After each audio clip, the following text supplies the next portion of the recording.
about what last night meant to your team and how it's going to help y'all moving forward. Yeah, wow, it was good timing for me to be here today. We planned it. No, it was really obviously a great start. You always want to start the season with a win. That's always a big focus. Our preseason is really short. What the NCAA allows us is only about 2 weeks, so you never quite know if you're fully ready for that first game, but the team really showed up, and both sides of the ball. It was a great total team performance. We really limited Clemson's opportunities. We obviously made the most of ours, and it was a great way to start, and hopefully something we can build on. Questions? Because the speed you guys had, especially on the counter, I was thinking about like the third goal specifically. Yeah. Just, I mean, how much does that kind of help you guys, especially the way y'all like to play defense and the way y'all like to play usually? Yeah, it was a massive part of the game for us. Starting Woodson was a deliberate decision because of her pace in large part, and that really paid off. And having her and Shelby up top, both of them have good pace. So that's a big part of it, and we're a good team in transition. So to your point, being able to win balls and counterattack against opponents and having that speed really helps. And our roster has the depth and the pace as well. As we sub, you bring in Jordan Crosby or Lily Borders, they both got pace as well. So it really helps to keep pressure on opponents. On the back right here. That was a great question too, by the way. Thank you. Appreciate Sorry, it. we got- They still, I know it's still a little early on, but how is the win last night still confidence maybe moving forward here looking at SEC State? Yeah, I think that's a great point. It's really going to build confidence, and you could even see it. There's a lot of uncertainty with our team.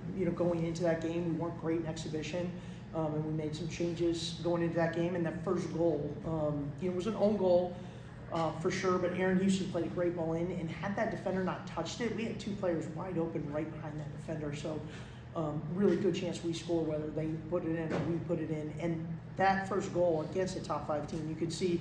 Our heads kind of go up and the girls, chests come out and you're like, yeah, all right, we can play with a top 5 team. And so hopefully that result, and obviously not a lucky result, a legit result against a top 5 team will hopefully give us confidence going into the rest of the season and something we can build on. Andy. You lost a defender, one of your veterans, on the back line in the spring. Last night, what was the key defensively, just not giving Clemson many opportunities, and how does that look as you move forward for the rest of the season? Yeah, Andy, it was obviously a really tough blow. Madeline Moore hurt her knee in April and in spring play, and she was the anchor on our back line, the captain, the most experienced defender. And it's funny, after the last 2 years, we really didn't score enough goals. You would say offense was more of our issue, and coming into this year, we were more concerned about the defensive side because of that injury and the lack of depth. And we knew we had some good depth up top. So that defense was something we've really been working on and figuring out what's the right rotation and what's the right grouping. And they really showed out last night. LJ Knox has done a great job of taking over the back line, so to speak, from a leadership standpoint with Moore out. And she really is the anchor. Jess Osborne, the sophomore next to her, did a good job. And then moving Mal Mooney back there, we had her in a little higher up position in the spring, but we had to move her back again with the lack of depth, and she was great. And then Aaron Houston stepped up. And then we had some good minutes off the bench in the back as well. Haley Duca and Olivia Candelino. That's a new position for her as well, trying to create some depth. And I thought that group did a really good job. And, they certainly made some mistakes, but we had Maddie Prohaska behind them, luckily for us, to clean up those mistakes. But that's a group now that I think we can build on that performance and learn and get better. Coach, kind of out left field maybe, but this time last year, I feel like it was when you talked about there were some talks in the infant stages of maybe something going on in the stadium. I'm just curious if there have been any updates on that or any movement on that front. Yeah, not yet. It's a big need for us. Is the stadium? The old baseball bleachers have, I think, been past their prime. But there has not been talk right now. Obviously, there's some bigger issues that we, as athletic departments across the country, need to deal with the pending lawsuit settlement and things like that. So I think that's got to remain top priority to figure out what that's going to look like budgetarily, and then go from there. The good thing is, you know, our AD, John Cohen, knows it's a need, and he's a coach. He knows how important those facilities are. So I think we've got to get through the changes, and nobody actually knows exactly what that's going to look like, and then I think it'll be a top priority after that. Jeff? You got offense from a variety of sources last night. Is that how you see this team, seeing a strength of it, as opposed to where you're hyper-dependent on mid-north? Yeah, you know, we won 4-0 and Anna Haddock did not score. That is a great thing for our team, and it's a great point, Jeff. To be successful, we need to be able to have multiple goal scorers, and you know, we had 4 different ones last night if you count Aaron Houston creating the own goal, and that's what we need. And Haddock, I thought, was brilliant. I thought it was one of the best games she's played, even though she didn't score. She had a good assist on the corner and really was the leader in their force in the midfield and the quarterback, so to speak, getting everybody else the ball. So yeah, for us to be successful, it's going to be a key that we have multiple goal scorers, and you know, clearly we've got the people to be able to do it for us. Yeah. Karen, how difficult is it that you mentioned the uncertainty? It's uncertainty of roster, scholarship.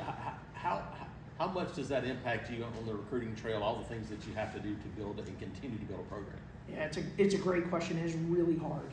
We talk about it all the time as a staff because it's uncertainty. We don't know. And right now we're recruiting 2026s. The way soccer operates, we've got our 2025 class committed in a way that we would hit our certain number for Title IX. Now that's probably going to change. Now we're in good shape for 2025, whatever number they give us, I feel good about it. But it's really hard we've got recruits on campus and we have to make them scholarship offers, and I don't know what our scholarships are going to be. I don't know what our squad size is going to be. So that it's a real challenge. The good thing is we've got a great administration, and I think we've got the right administration for this era of NCAAs. We've got a former national championship baseball coach as our AD, Rich McGlenn, former longtime compliance guy as our number 2, and I've got a lot of faith in those guys, and I know they'll be the right people to navigate us through this uncertainty, and they'll give us the support we need to compete at the highest level. So that's the part where I'm kind of rest assured. All the uncertainty and how to navigate recruiting our 2026 class, that's a little bit more challenging. As a coach, how much of a luxury is it to have a 5th-year goalie? Like, they usually don't have usually Right. aren't in that situation as a college coach. Yeah, it's unbelievable. COVID obviously changed all kinds of things, and it allowed her to be a 5th-year starter. Whenever we have a 4-year starter or even just a returning starting goalkeeper, it gives us a lot of reassurance. But to have a 5th-year starting goalkeeper, really helps with that uncertainty of the back line that we have that Andy asked about. I mean, we still need to be better in the back line. I thought we made too many mistakes last night and relied too heavily on Maddie Prohaska, and obviously she was up to the task, but we can't do that every game. But having her there allows us to keep the shutout, gives the team confidence, and gives that young back line the confidence they need to keep grinding and keep getting better, knowing they can make a mistake and it's not the end of the world. So the other thing I say about Maddie's, credit to her, she spent all summer working on her game. So she was a 4-year starter, coming back as the likely 5th-year starter, and was not complacent. And she's gotten better. One of the big saves she had last night was a breakaway late to keep the shutout, and that was an area that she's worked on significantly because it was an area that she felt she needed to improve, and so yeah, it gives us a lot of confidence for her back there. Coach, there's still a lot of the season left. What's the message maybe to the team, or maybe to your senior leaders to not only just tell the team to keep pushing forward, also use the momentum off of this win? Yeah, it's a great question, and we gave him, today was planned off. We actually gave him Saturday off as well since we don't have a Sunday game, and so I've been thinking about that message going into Sunday. And what I'm telling is, if you would have asked me before the season started of our first 3 games, the next 2 are way more important, right? You can afford to lose to Clemson.